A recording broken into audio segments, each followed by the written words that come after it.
Hey everybody, it's Ed. Before we get started, I wanted to remind you all about the 2023 Strenuous Life Retreat, which is happening this August at Ranchland Zapata Ranch. You've probably heard me talk about it before, but the Strenuous Life Retreat is 5 full days of adventure, learning, conversation, and camaraderie, all in the spirit of Theodore Roosevelt's commitment to living the strenuous life. It takes place at the Zapata Ranch, which sits at the base of the Sangre de Cristo mountain range and directly south of Great Sand Dunes National Park. The 2022 retreat was a huge success. We hiked high up to some alpine lakes in the Sangres, rode horses in Great Sand Dunes National Park, and we rode alongside bison and elk on the Menno Ranch. We had discussions about conservation and regenerative agriculture with expert guests, and we started each day with strenuous exercise and ended the day with top-notch dinners and a campfire. The retreat is a one-of-a-kind opportunity to spend 5 days with a like-minded crew immersed in one of the West's most spectacular landscapes, pushing yourself hard both physically and intellectually. Also, I just reduced the price for the 2023 retreat. So if you were on the fence and you were thinking, I'd like to go, but that thing is just too expensive, well, I lowered the price. So go to the link in the profile to check it out. I would love to see you there in August. Thank you.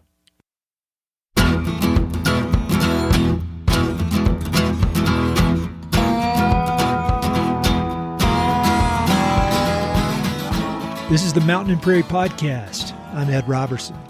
For today's episode, I went about as far west as I could go, to the California coast, to chat with Christian Beamish. Christian is a writer, craftsman, surfboard shaper, and all-around adventurer who lives and works between Ventura and Carpinteria, California. He's the author of one of my favorite books, The Voyage of the Cormorant, which tells his deeply personal story of building an open-hold boat by hand, then sailing it down the Baja Peninsula alone, surfing and camping along the way. He's also the owner of Surfboards California, where he hand shapes a wide variety of custom boards for surfers of all skill levels. Christian grew up in California, and for as long as he can remember, he's been deeply connected to the ocean and committed to building things. He's lived an adventurous life that's included a stint in the military, surf trips to the far reaches of the globe, and sailing trips up and down the Pacific coast. And in addition to his work shaping surfboards and writing, he's also a committed husband, father, and community member. I greatly admire how Christian manages to balance all of these sometimes competing roles, and I gained a lot of valuable perspective from this conversation. I met up with Christian in Carpinteria, just a few blocks from the Pacific Ocean, in a building that's home to several surfboard shapers and various creative folks. I've admired Christian's writing for well over a decade, so it was a dream come true to have the opportunity to spend the morning with him. We covered a ton in this hour-long conversation. His lifelong connection to the ocean and craftsmanship, lessons learned from the military, how he developed his skill for writing, his amazing book, Voyage of the Cormorant, fatherhood, dealing with intense emotions, the craft of shaping surfboards, favorite books and authors, and much more. You can check out the episode notes for a list of all the topics we discussed and links to everything. A huge thanks to Christian for having me over to his shop, and thanks to all of you for listening. Hope you enjoy. Christian Beamish, you're the man. I've been admiring your work for over 10 years now, and thanks to our mutual buddy Logan, here we are at your spot, which is just amazing to me. So thank you, first of all, for taking the time. On a lot of these conversations, I never really know where to start because I got so many questions I want to ask, and so I'll just do the boring thing and start at the beginning. Talk to me about where you grew up. Okay. Well, thank you for your interest in all this, and it's funny where all of us have a life journey, right? Well, mine began in Newport Beach. I was in Southern California in Orange County. I was born in Laguna Beach, home to the hospital to Newport. And I grew up, I was born in 69. So by, 74, 5 years old or so, I was at the beach all the time with my dad. He was sort of first or second generation of California surfers.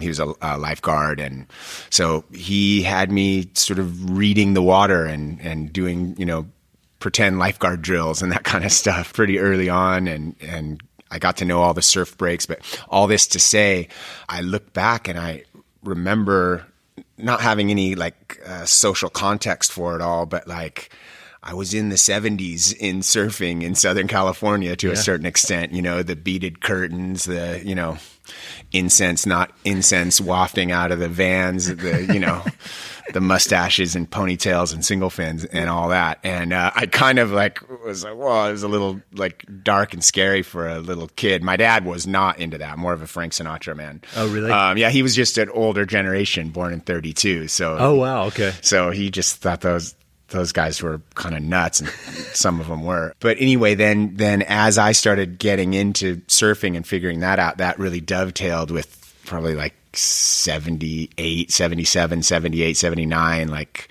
Australians on the North Shore, and of course great Hawaiian surfers like Dane Kealoha and Eddie Akau in the big wave realm, and of course his heroics on Hokulea. But I was really into the high performance, kind of the promise of the 80s, the new, the flash, and I think I've been stuck there ever since, but just trying to tease out those things in surfboard design with sort of everything we've learned in 40 plus years of designing high performance surfboards. Sure. I'm kind of a sponge that way. I don't know if that answered. There's a lot there, but I kind of that's where I came up, and that's kind of what stuck with me. My wife and I joke, however, that we're pan-Californians because I grew up there, graduated high school in 1987 for lots of reasons, joined the U.S. Navy. I ended up... I don't think I remembered that or realized that. Okay. Yeah, I was in a CB battalion. I was a steel worker, and we do combat engineering, so there's some element of weapons training and stuff like that. Sure. It wasn't like, Marine recon or something. Yeah. I'm not trying to misrepresent that, but I did that whole stint. Managed to surf a lot doing that, and then where were you based when you were doing that? I was in Gulfport, Mississippi. Okay. And then, but the good news is that actually was kind of good news too. Overall, I got to hang out in New Orleans. I know people in New Orleans and see something totally different than Newport Beach, which probably still considers itself sort of the center of the universe, and so it was really good to kind of be taken out of that. And that was my whole plan joining the military. But we deployed every 6 months. I was in a mobile construction battalion. Okay. And I would volunteer. I would find out who the embarkation chief is, and I would say, "Hey, chief, can I volunteer to help the embarkation process?" And he's like, "Yeah, okay, crazy kid, what?"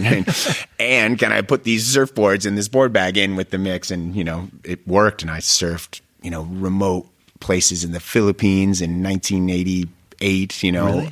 So I wasn't surfing every day like I was at home in Newport, but the surfing I was doing in places like the Cape Verde Islands, the distant Philippines, Guam, Spain, sort of broadened my horizons, and I learned how to work and build things. Had you traveled much internationally up until that point? As a kid, my dad took me to Hawaii and we saw the Pipe Masters in 1982, I think. And, I went to Cabo San Lucas, and we used to dip down to Baja and camp and fish and stuff like that. So but I hadn't ever been to Europe, hadn't done any of that, and was really hungry for it as well. I was a reader, and by the time I was in high school, so I had this sort of.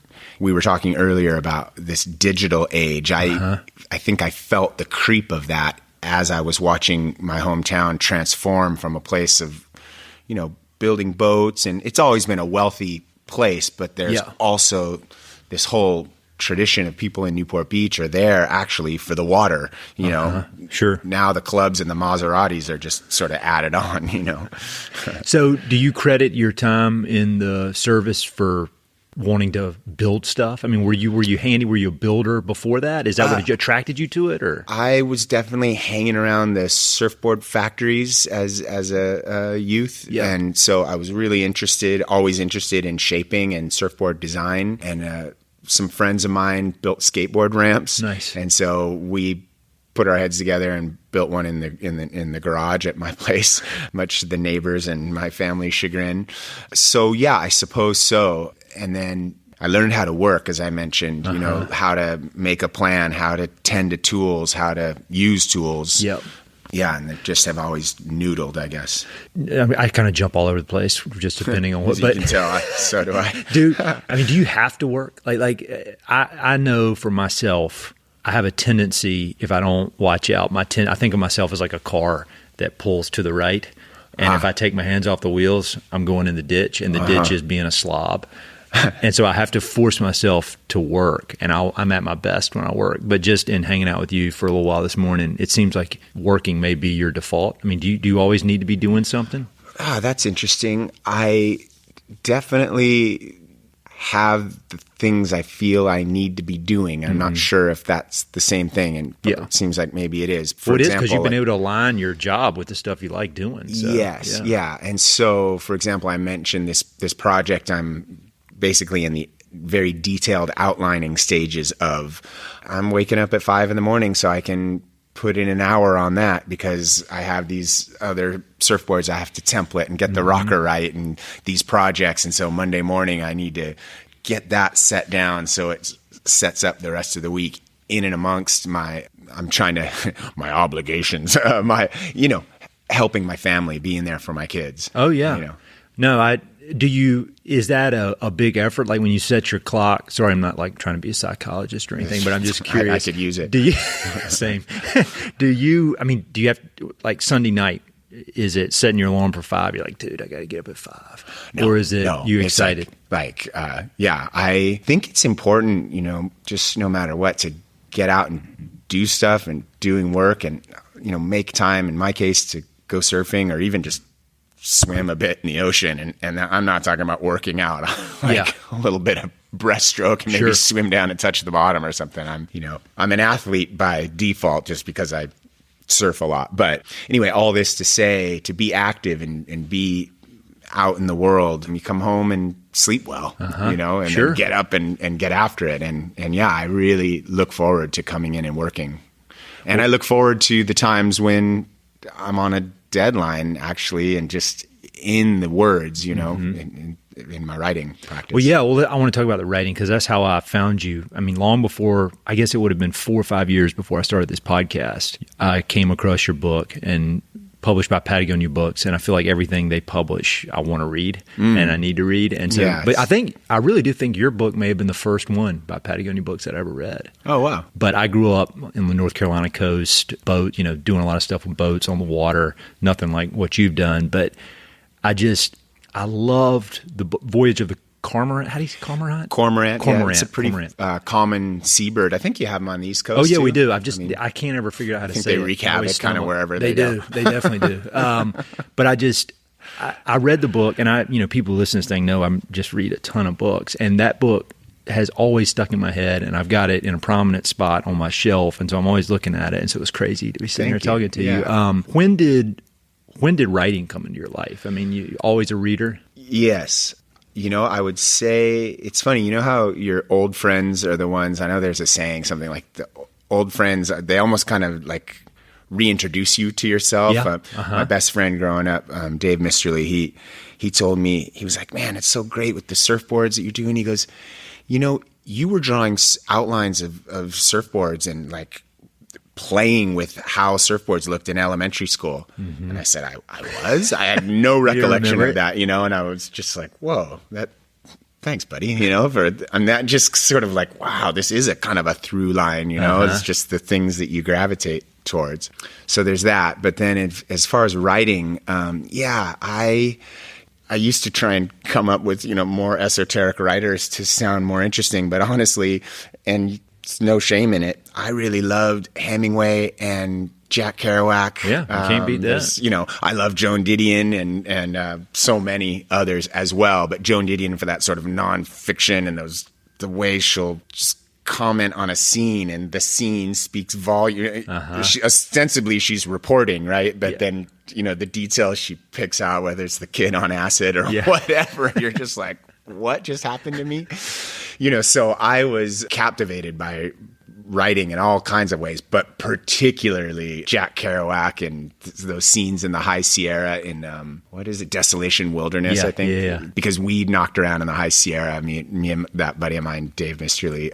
And our school had a cool program. You could go for 2 weeks in the summer and like traverse the Sierra. Oh, really? Yeah. And there was adults with us, but it was so great for us, to do that. So that, and then just Hemingway's way, really. And so that sort of actually dovetailed because I was coming up against this sort of like strip mall, used car lot, sort of motel room, the strip that every American town has. Like, why do we do this in America? And, and it's becoming more and more even in Europe. But that stuff, I was like, that's not who we are. And I've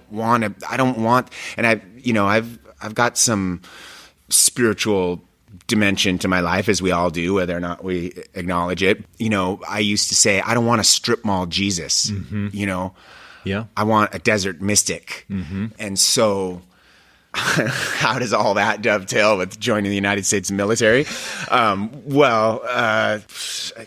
Problematic as the American posture on the international stage has certainly been, I believe in the promise of the United States and what our Constitution affords us. And I do believe that we're the good guys mostly. And that's a gnarly statement because we have done horrendous wrongs. Oh, yeah. And are we going to talk about the indigenous peoples of the world? And that's not an American responsibility alone, but certainly we have grave responsibility for what has gone down. I agree. And I think, my podcast focusing on the West, I think what I've found is that the people that I have on the podcast and have these long conversations with, everybody understands that it's complicated and it's complex and it's nuanced and there's awful stuff and there's great stuff. And you can't boil it down to a social media post. But then there's the other people who like to comment on stuff that want to say right, wrong, yes, no, black, white. And I think from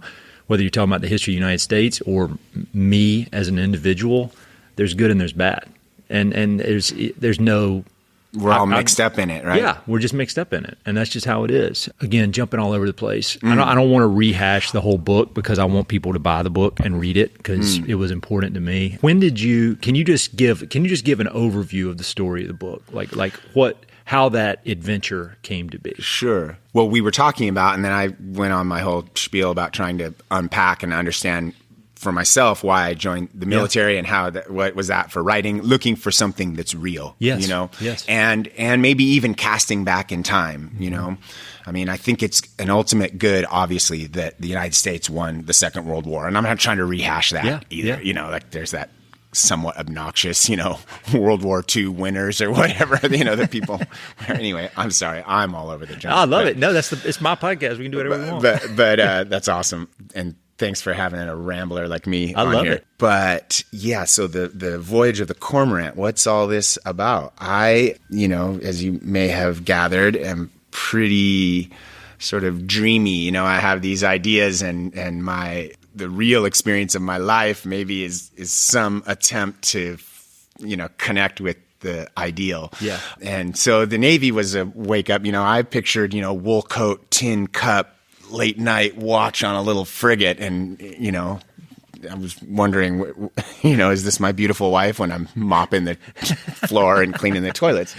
But no, I ended up in a CB battalion, which was awesome, and especially in retrospect, all the things I learned and places I got to go. But in that same quest to sort of get out of strip mall America by going and doing something real, I, fast forward after all that, went to college, of course, got out of college and, the inevitable, now what am I going to do? A buddy of mine had a slot for me at a youth hostel where he was working. Okay.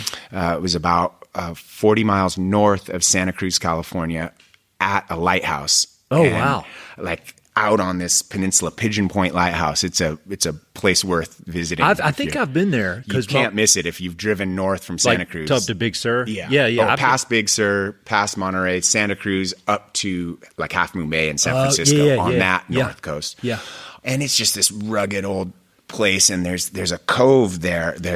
A little peninsula juts out. It's kind of raised about 40 feet, kind of on a rocky cliff, big, beautiful lighthouse from the maritime age with a Fresnel lens, and just this stunning place. And there's all these rock reefs. It's a shipwreck coast. And strong northwest winds. But in the lee of this cove where the lighthouse is constructed, the water just shimmers because the wind goes over the top. It's a nice protected little nook.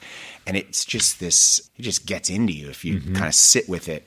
And historically, Portuguese fishermen and whalers took these lateen-rigged boats in and out of that cove, and somehow the whole thing of that just dovetailed with this, notion of, what would have the ancestors been like? The ancestors' lives been like in a world like, obviously, skip over lots of things like, well, it would have been like surviving the famine. It would have been like sectarian tensions. It would have been like being ruled by England. It would have been like a lot of things that weren't so awesome. But it also would have been like historical accounts. They say you could practically walk across the shoals of cod, that like a vibrant planet, not struggling with our ever increasing impacts on it. That's the idea of a shimmering world and the natural relations being more intact. It sort of drove that. And somehow a boat would put you on, ocean as wilderness sort of thing. And, one thing to another, I came across the design that was going to get the job done. It's based on Shetland Isle boats that those guys have used for hundreds of years. Vaguely, I mean, I'm a shoehorner. I'm like, if I've got a concept, I'm gonna connect it, even if it doesn't connect. So I connected the idea of a Shetland Isle beach boat. That's a particular design, an 18-foot boat that you could pop a tent on, stretch canvas over a covered wagon type frame at night, but that you could sail in most ocean conditions, ragged, big ocean conditions, and get yourself hopscotching down the coast, surfing and fishing and camping and, excuse the terms, I'm a child of the 70s, vibing out. Oh, yeah. And so that was what that was. Fast forward again, I got hired at the Surfers Journal because I had a master's degree in creative writing. I can string together a sentence and I can edit them quite effectively as well. So got the job, had a better salary than the post-college, working at the Lighthouse gig, and, was free and easy bachelor guy. Before these people started dragging me down and sucking the life out of me. Kidding. Built this boat, learned how to use it, and hatched the plan. Well, I'm in Southern California. Where's the nearest wilderness shores? Baja California. And so I didn't just build the boat and fill it with some peanut butter sandwiches and go for it. I definitely worked up, And you were not a sailor before you built the boat? Not really. You can't grow up in Newport Beach without sailing a sabot and a laser. So I kind of knew how to pull the string and do the tiller and point the boat kind of thing. But I practiced quite a bit with this boat once I built it. It's got a balanced lug sail, which is basically a big trapezoidal sail. It's very low tech, which I really love. And sometimes it's torturous because the wind falls away and you're 15 miles offshore and it's time to row. But the beauty of it is sometimes you got to walk 15 miles.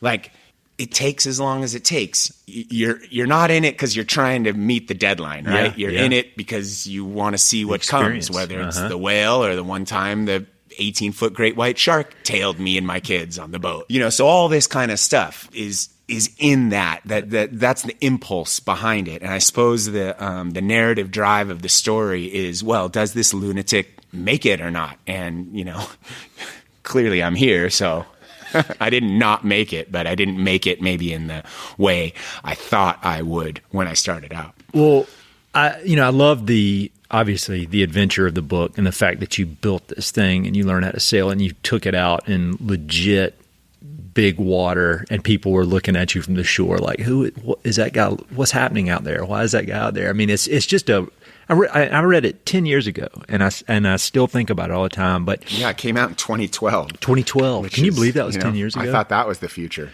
Yeah, I know. Back to the Future Part 2, I think that took place in 2015. That's when it was set. We don't have hoverboards yet. When you look back at that guy, 10 years ago, or so it probably would have been more like 14 years ago. I guess so, yeah. It was, building the boat and all this was sort of 2005 to 2007. I did the I think I took off on the trip 2010. So what do you think about that guy? Because when I look back at myself, even like a year ago, I always think that guy didn't know anything. Like I feel like I'm always it's a good feeling because I feel like I'm evolving. But like, what do you when you think about that guy? No kids, a different lifetime. What are your thoughts on him? Yeah, I guess I don't spend a lot of time thinking about it. I think for better or for worse, I'm kind of the same guy. And like people used to love to say, this notion of like the military brainwashing you somehow or like turning you into a killer or something, and I can't speak to but I don't agree with that. Even people who are trained as killers, let's say, and I mean, that reduces the whole thing, but like, some extreme special forces guy, no. Yes, you are trained to use lethal weapons and fight with whatever comes to hand, and it's gruesome, of course, but there's discernment that is involved. And if you don't use discernment, you're subject to legal jeopardy. Like you can't just, you're not just a berserker turned loose on the world with heavy weapons. There's rules of war, right? And I mean, it's absurd, right? There's rules of war, and we're breaking the, first commandment, or second one, whatever. Love your neighbor as yourself. And it's hard when he's trying to kill you. This is all, these are the things we wrestle with, right? But how did I get here? Am I the same guy? Yeah. Do you look back? I follow the rules of war. Yes, I am the same man. No, I guess I am the same man, the same ridiculous, half-baked individual who is driven by visions, and I want to get out there and see what happens generally, and so in that regard, it's the same. I've got some projects, queued up, jets on the runway kind of thing. Yeah. It's the way I do, probably for better or for worse. So another thing that I loved about the book, I mean, adventure, but I felt like it was pretty revealed. You were very open about your brain and how you go about thinking about things and how you go about processing things. And so, I mean, it's a cool story to write about, but I mean, you were out there completely alone. And I think thinking back on the book, I remember you write some about how you were there was lonely and trying to keep your moods under control. But then you strike me also as like super, I don't know if you're extroverted or introverted, but I love talking with you and we have these cool conversations. Yeah. And so like, can you talk a bit about maybe some of the emotional challenges or the not the straight up adventure, but like the inner challenge of taking a trip like that? Well, you've been doing this a while. You really get to it in your questions. I appreciate that, Ed. Thank you. Yeah. I remember really clearly, distinctly, I should say, thinking, okay, like I'm writing the first person thing about me and my big adventure, and I don't want to come off as, like the guy who thinks he's the big hero or something. But I think maybe the default is, I needlessly kind of devalue myself out of fear of coming off like a jerk. That's what I do. I do that all the time. And it's a funny thing, because if if the things you do bring joy and they're pretty good, then you should enjoy that too. And it's not really us to judge what our work is as, if I can use the term artists, do the work to the best of your ability, let it play out. Yep. There it goes. But something that was important to me was to keep in mind that I am asking people to come on this journey with me, this voyage of the Cormorant. And I figured if I'm going to be the central figure in the thing, first person, they better know who it is they're dealing with. And I wanted to be, and so in some ways I reveal a lot of personal things. I struggle with drinking a little too much or take away the little. I can be depressive, and so I write about those things. And out of that spirit of like, this is who this is. And, a lot of people have come back to me and said, man, I've dealt with a lot of the same stuff. And to hear you, express it and, be candid about it is helpful, So, yeah. And then in terms of like the psychology or like who I am, I think in some ways it's something I can certainly be aware of and help myself with is I'm both an extremely extroverted, and I think I'm pretty ebullient, the things that I like, I really like, but I'm also sort of like a self-centered, peevish little jerk. So I am working to sort of recognize that my feelings, I feel them strongly, but they're just feelings. You know what I mean? And so that's the benefit of having a couple decades under you, a few decades, 5 of them under you. Well, I don't have the 5th one. I'm into my 50s now, but all this to say that I think I'm sneaking up on something like perspective, which is a joy and a relief, because I think sometimes you can go, oh, this like depression thing, like it's real. Like I don't want to, especially when you're in it and you can't get out of it. It's a horrendous thing, but a lot of times it's sort of just a mistaken thinking or just succumbing a little bit to fear. It's like, we don't know what in the heck's going to happen, and it's even odds that it's going to work out all right. Actually better than even odds. If you evaluate your life, well, I'm to this point and, okay, maybe the rent's late or whatever the particular situation is that's causing trouble. All this shit works out, Yeah. Well, I mean, you kind of have to have, whether it's going to work out or not, like sitting there thinking all day long, is it going to work out? This isn't going to work out. Like, that's not a good way to think.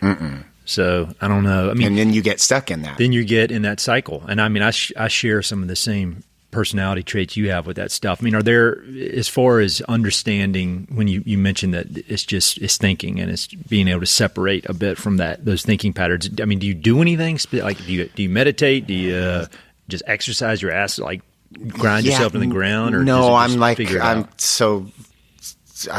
just kind of a noodle. I don't know. I just wake up and like go and have my coffee, and I should down should myself. People tell me though, they do the Calm app or whatever. Yeah. That sounds good. And then I freeze up. I'm like, what? $120 a year for more mental balance and clarity? Forget that. Well, the phone's the problem too. Come on. I know. Need right. More phone stuff. I don't know if I could meditate, but my wife and I did a kind of a little yoga routine the other night, and I did it totally imperfectly, and she was so funny. I was like struggling to get the warrior pose, and she's tweaking my knee in a way it didn't want to tweak and all this, and she goes, "Look at you're the cover of Yoga magazine." Anyway, funnier the way she said it, but she's pretty good at keeping me keeping me I think that's another thing we share in common, is we have wives that are the ballast of the whole organization. God. So speaking of that, you got kids. When you wrote the book, or when you went on the adventure, mere glimmers in my eye. Yeah, not around. I mean, you weren't even dating your wife then, right? No, I wasn't dating anybody. I was dating the can of epoxy in my garage. And so, I mean, let's not go too far with that image, but you know what I mean. Nothing too kinky. And so, how has having kids? And again, the whole reason I ask all this stuff is because it's very selfish, because I'm trying. You're like a little bit ahead of me. You're 9 years ahead of me as far as age, and then you're probably what? You're 4 years ahead of me with kids. Yeah. I bet I'm less mature though. No. I can keep it together. When this microphone's on, I keep it together. But like, how has kids affected your? I mean, anything from your work to your outlook? I mean, because when you have kids, at least in my experience, have kids, and you're a creative guy, you're an adventurous guy, you're not going to be the type who's going to go to one of these office buildings, down the road and sit in a cubicle and crank spreadsheets all day for your job. I mean, so you're making a living as a creative craftsman, both making surfboards, making words. You're a craftsman. So but then there's the pressure. Like, shit, we got to make a lot of money here. This place, it's expensive to live in Southern California. So how has having kids kind of changed your outlook, if at all? And if you don't want to answer that, it's fine. I don't think for me, it's as I said. I mean, for better for worse, I think I'm the dude that I am. But I think about that and I think, well, would I better serve them if I, you got to be honest with yourself as well. Everyone loves to say like corporate America, as if you can just go put the time. Maybe you can. I don't quite know. I guess if I made it my mission, I probably maybe could land a job. I don't know what, selling insurance or doing something that would, what do you need to live? 110 grand or something to be middle class and have your kids have a college fund or, maybe go on a 2-week vacation, something like that. A decent salary. I don't want to say the ship has sailed on a decent salary. I make reasonable salary. Yeah, I don't think I've changed for better or for worse. And am I obligated to change to give my kids a better life? Well, we could look at that too. What is their life? They live in a house that's still kind of a job site that their mother largely with her vision and their dad with his ability to swing a mattock and push a wheelbarrow. We're transforming this place, and they're living through that. And so, I almost can't account for how my life might have been or would be if I were to have done something else. And so have I changed?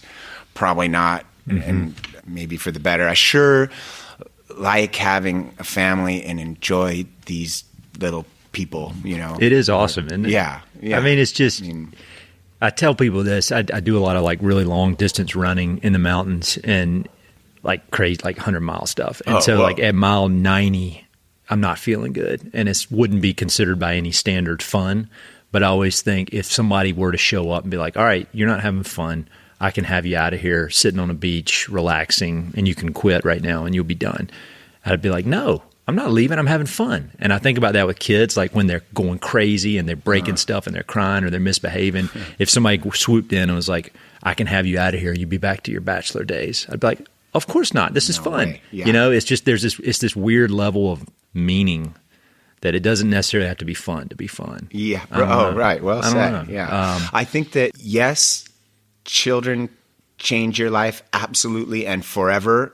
And so yeah, I guess it is a change. I'm home every night, but honestly, I'm a little later to this game too, but for a long time, I can't even remember. Maybe I never was the guy I don't know what other kind of life I would be pursuing. I would probably be going to bed about 9:30 anyway. And, same. I kind of do, like, I might have more time to shape some surfboards and read it for longer uninterrupted stretches or whatever. But I don't know.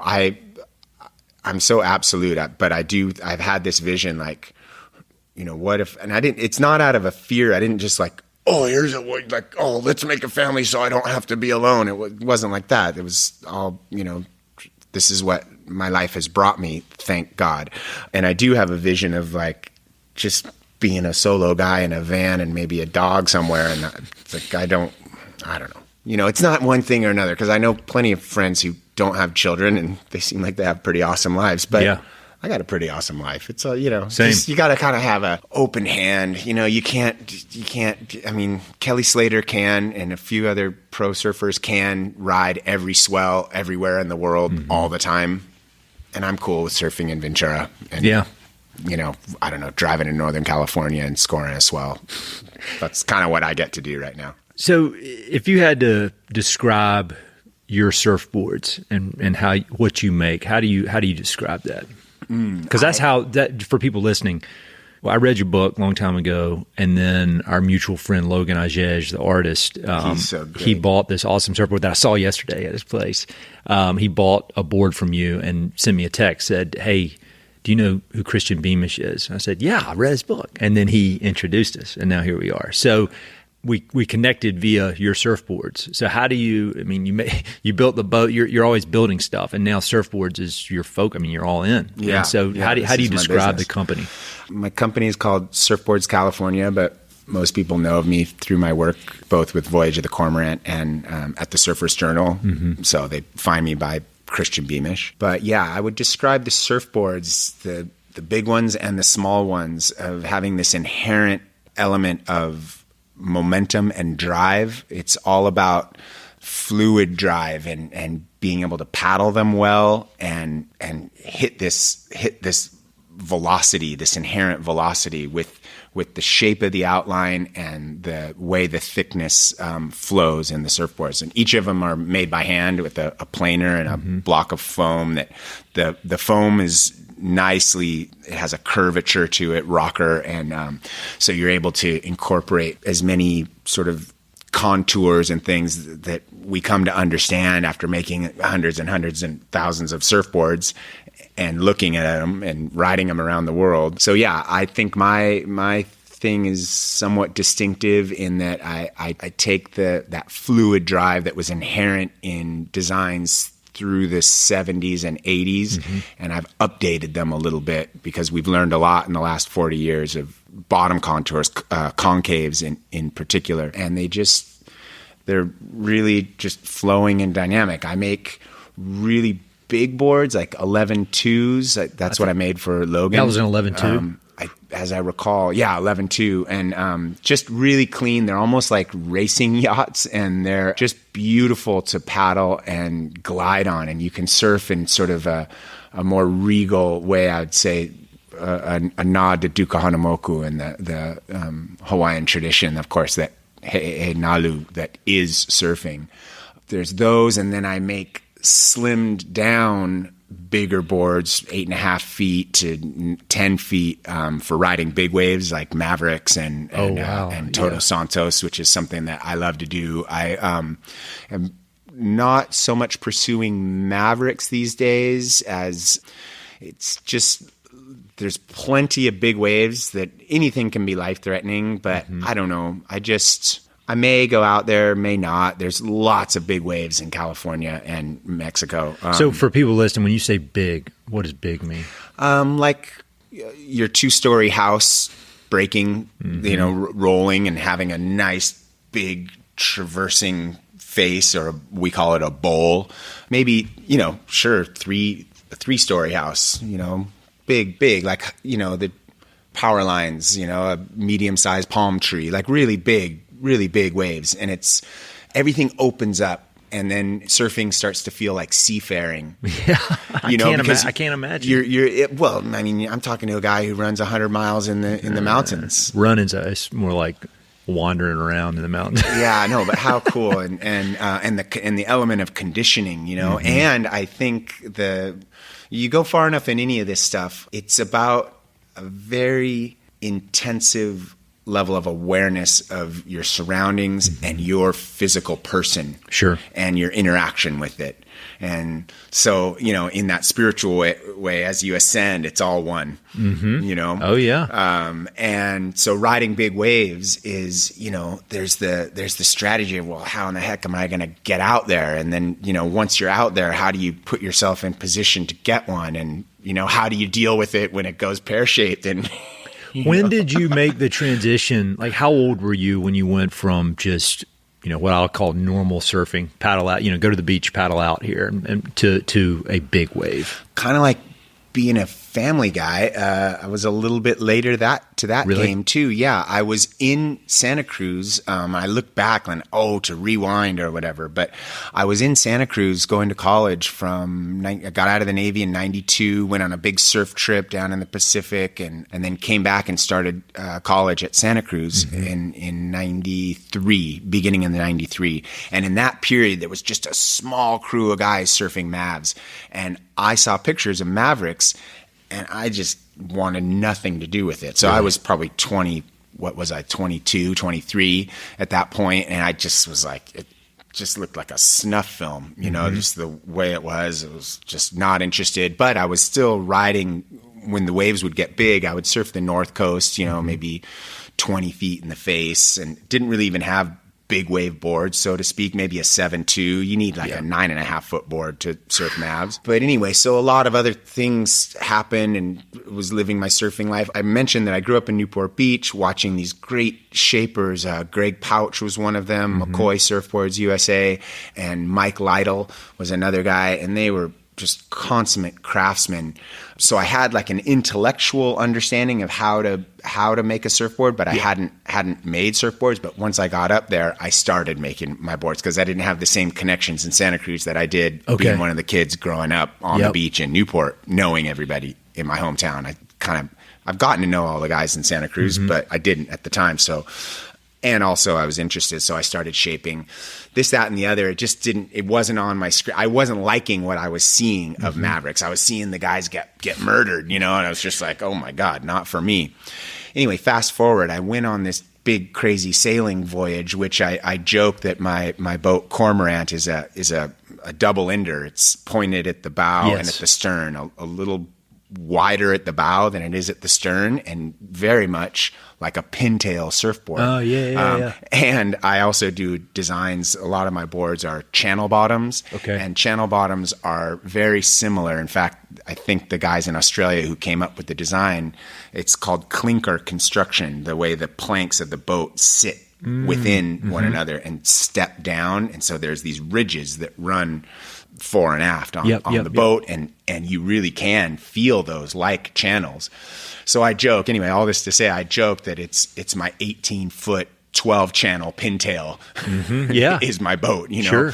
But just being on that open water, that big Pacific water, sort of changed my view, and coming into surf spots as opposed to going out to them from the shore, coming in from the open ocean and then reading. All of those are little elements. It wasn't like a to B leap or whatever. But then my friend Danny Hess, a great shaper and designer in San Francisco, said, Beam, he calls me Beam, you're gonna love Mavs. I got a gun for you. Come up. You're gonna love it. And I'm like, okay, like, I'll paddle out and see. I don't care. I don't have a big shame thing like trying to prove something in surfing. I've been surfing a long time, and I'm very conversant in it and confident and love it. So as it turns out, man, I love riding big waves and I love surfing Mavs. It's almost the crowd anymore that puts me off it more than the wave. In fact, Danny's like, "Oh, whoa, dude, you're a little too excited." Really? Yeah. So you were locked in from that first time. It's all about, like, whether it's a 2-foot wave or a 20-foot wave, you're paddling into it, and there's that crucial moment where you're sort of reading, where you are in relation to the breaking wave and the moment of popping to your feet and what's your trajectory. And I think of surfing big waves as like the drag strip lights, however it goes, yellow, green, go, but those lights have to line up and you can feel it. And if you're kind of tracking in a weird sort of way, or you're not on the right side of the ledge, these waves get a ledge on them, kind of like a cornice in skiing, you better know it and not go on that one. But when a big perfect wave comes to you, that as a surfer, it's just like it's like the wave of the day. It just happens to be 30 feet tall or something, and it is just such a rush to have it all line up. And then the thing that's so great about it is it's almost like eras in each wave. Like, era number 1 is identifying the thing and seeing if you're in position and making that decision, putting your head down and starting to paddle. So that's a whole thing that happens. Yes. Then you feel it sort of pick you up, and this is the next era. And then you're going through those drag that like checklist, mental checklist. And how's my lineup on this? Is it all proceeding? Yes. Of course, you're starting to hurtle down the face, right? Then you give it an extra stroke or two and pop to your feet and negotiate that vertical part. And that's so that's 2 big distinct things that have happened. And it's been about 4 seconds. Yeah. And then maybe a 2-second era that also feels like a distinct time is traversing the face. And then what happens at the bottom, whether you mistimed it and you get blown up, or you're able to come around it or come up into this big kind of cathedral bowl. And it's these lines and arcs and horizon lines, and you're just flying through it all. And it's thrilling. And for all that, it's not the same. I'll take the 20-foot version minus, hazardous levels of crowds trying to do the same thing and get their picture in the magazine and do all the things that we want to be recognized for. Still, you can have a hell of a time on a 1-foot wave. Oh, yeah. I love it. I love it, too. I was talking to somebody about that yesterday at Logan's place. There was a guy who had said he just went to Hawaii and first time he'd ever tried to surf. And I surfed for a year in Costa Rica, but he was saying he stood up on some 1-foot waves, and I was like, those can be so fun. I mean, one of my memories from Costa Rica was the first time I ever went down the face, and it was maybe knee high, and I'll never forget it in my entire life. And then I was able to do bigger stuff later, but that is probably the wave I'll always remember. Is like this. I was 31 years old, and I went like zooming down at knee high, and I was like, "This is the coolest thing I've ever done." Yeah, that's funny. That said, I'll just tap into it right quick. Like there's some little beaches around here that's pretty nondescript actually, and you go surfing for 40 minutes or whatever. You've done it. You've punched the card, get the little sizzle, and then get back to your day. And it's my favorite thing to do. And I'm not good at it. I'm not experienced. And I obviously love the mountains, and we've kind of built our life around being near the mountains, but surfing, I can't even begin to explain. Do you ski in winter? I did. I used to ski a lot, and then speaking of crowds, I got knocked silly by some dumbass. It hit me and put me in the hospital and like smashed my face up and everything. And I didn't get knocked out, but I have no memory of it. My memory is like being in the hospital, and ever since then, I'm like, I'm not skiing at resorts. So, and then and so I'll go with my family. Is that common in skiing? Getting hit? Yeah. I got knocked. And I know people get hurt, like whatever, their skis go the wrong way. The next year, we were skiing at the same place, same run, and somebody hit my father-in-law. And I let loose all the frustration I'd had from my previous year on that guy. But I mean, so I guess it happens. Were they snowboarders? Yeah, yes. And I don't have got a problem with snowboarders, but I think with snowboard, the guy who hit me apparently was from Iowa, and I think he had been there. Out of control. Yeah, I mean, you can get real fast, real quick, and you don't have the awareness. My buddy who was with me when it happened, he said he knew something was off because I was like, I came up and my goggles were shattered. My face was bleeding. And I was like, hey, man, so where are you from? How long are you going to be in town? And my buddy was thinking I would have been like on time. So my brain was scrambled. Wow. But anyway, long way of saying I don't ski as much as I used to. But my girls, we're very focused on getting the girls to do it. Well, that's great. Yeah, because there's nothing like that. Muscle memory of getting into things in your youth. Oh yeah, it's amazing. That's how my wife's an unbelievable skier, and it's because she started when she was 3.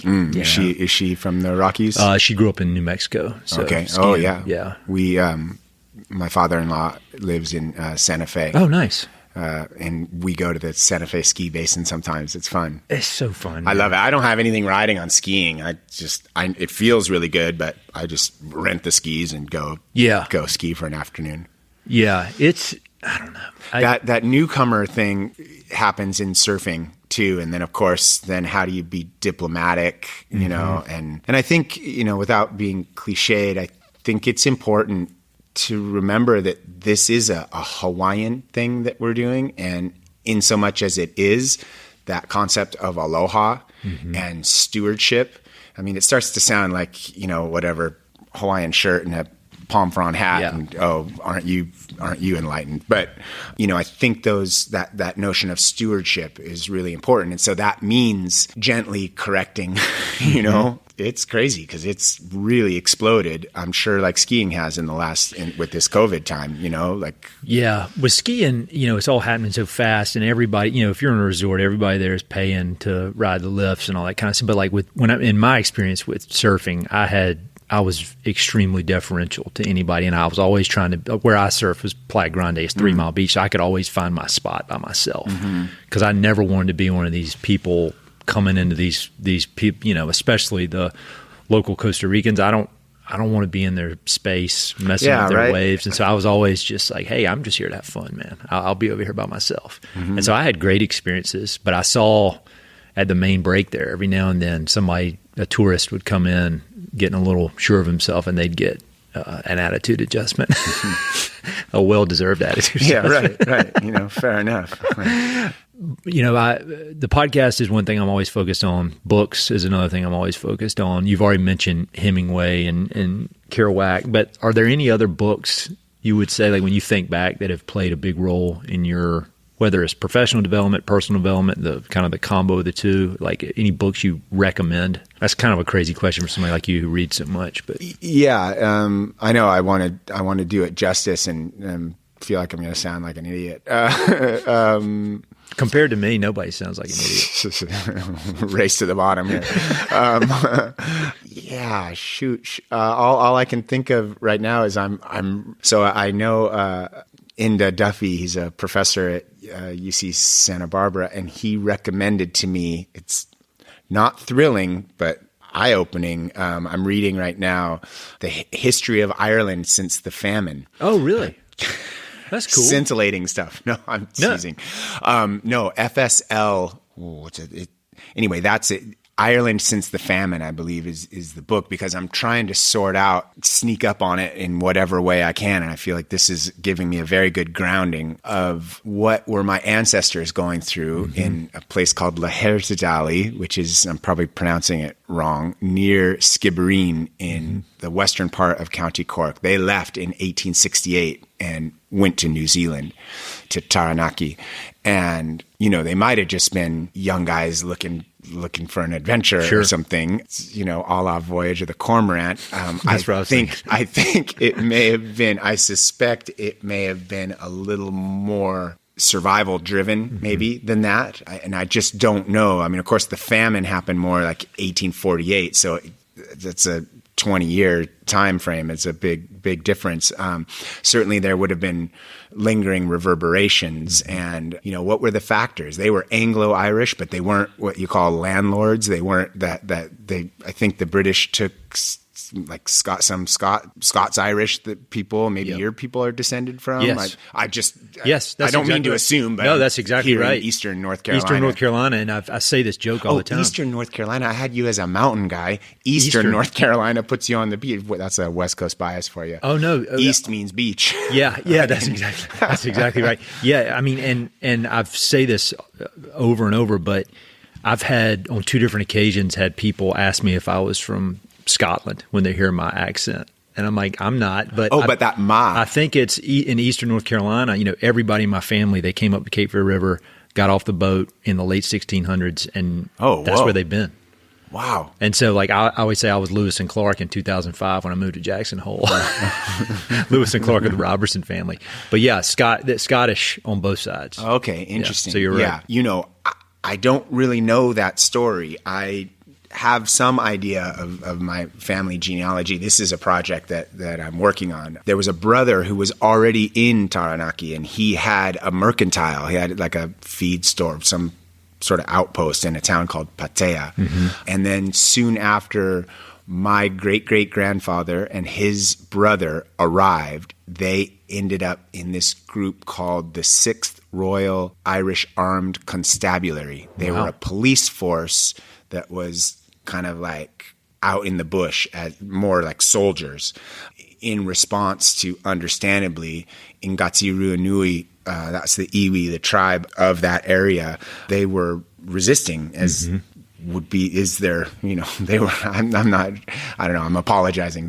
They were resisting this, settlers staking out land in a sort of, very linear sort of European way. And a raid happened, and my ancestors were there, and 60 approximately Ngati Ruanui warriors and other, there was others from other tribes came, and they had a success. They almost killed all the Irishmen. My great-great-grandfather survived along with 10 others. There was 27 of them. I think they killed 13 or something. My uncle was killed. My uncle. Sure. Yeah, I got you. A couple of greats in there. And it really kind of sticks with me, because I don't want to it's not about good guys and bad guys. That's a matter of perspective. Yeah, right? And the historical forces that were moving these guys. Because from my understanding, my people were I don't know. I found some rental receipt, renting a room in Skibbereen. And so from what I can gather, they were privates as well in this military unit. So they weren't this like landed gentry kind of guys. And maybe those people, everyone has their story, right? Everyone has the reason that they were doing what they were doing in the time they were doing it. And I'm trying to unpack all that, and then I also want to kind of, that man, John Beamish, 6th Royal Irish Armed Constabulary. His grandson, my grandfather, was head of materiel for Hughes Aircraft. The aerospace industry is what enables us to make these surfboards. These surfboards are a modern day, you could even say, what's it called? Appropriation, right, of the Nalu, of the Hawaiian tradition of surfing. Is there a way that we can kind of use all the modern everything, this podcast, these iPhones, these chemical composite surfboards? We can't reset because history has been laid down. It has happened. But can we, in that sort of imaginary way of that, whatever that imagination that has you build an 18-foot boat, say, or me anyway, sail it down the coast of Baja, can I connect with people from different background, different worldview in this shared love of surfing? And of course, the answer is yeah. And we're 21st century people. I don't want to put someone on a pedestal or like, you're not indigenous enough or whatever. I just want to get in the mix and see what's up. No, I love it, man. I love it. And all right, last question. You've got this, how old are you? 53? 53. So I'm 44. And this is always, these kind of questions are hard for humble people, but I'm just going to ask anyway. Say some 24. No, that's not me. 24-year-old, a 24-year-old comes wandering in here and he has a desire, he or she has a desire to craftsmanship, to write, to be creative, to be an artist. Yeah.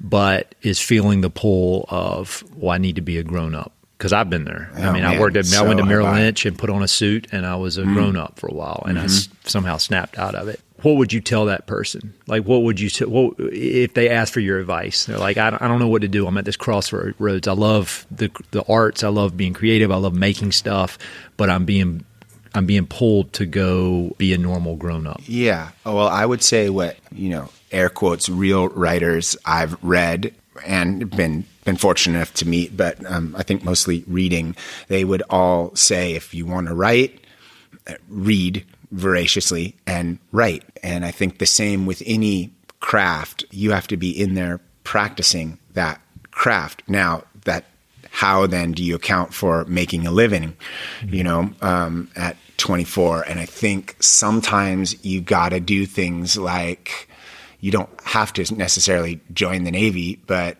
I'm youthful, I think. But I recognize also, like, you can tell yourself, oh, I got time. Well, we know it doesn't wait. But, man, you got to make a living. And so I think sometimes you just got to do a job, and you've got to, maybe that means putting on the suit and working for Merrill Lynch for a time. And that enables you to have some resources to do the other thing. Because the best thing I got from my creative writing program, my master's degree, was a class in developing the novel or something. And it was a 2-term class, and our assignment was every single day without fail, write a page. Oh, wow. And, obviously 365 days, you'll have 365 pages. How many of those pages are worth anything?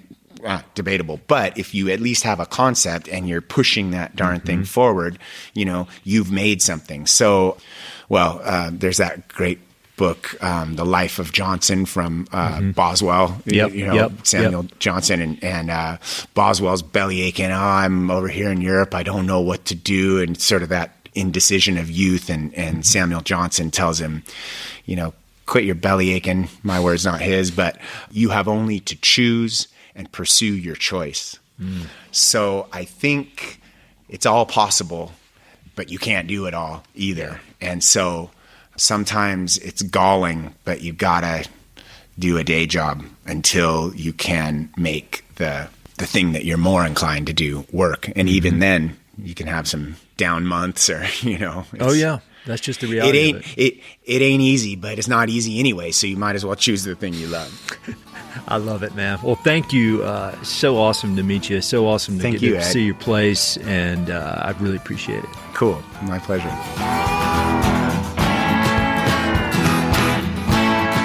Hey, it's Ed again. Thanks so much for listening to the podcast. I know your time is valuable, so it means the world that you spend it listening.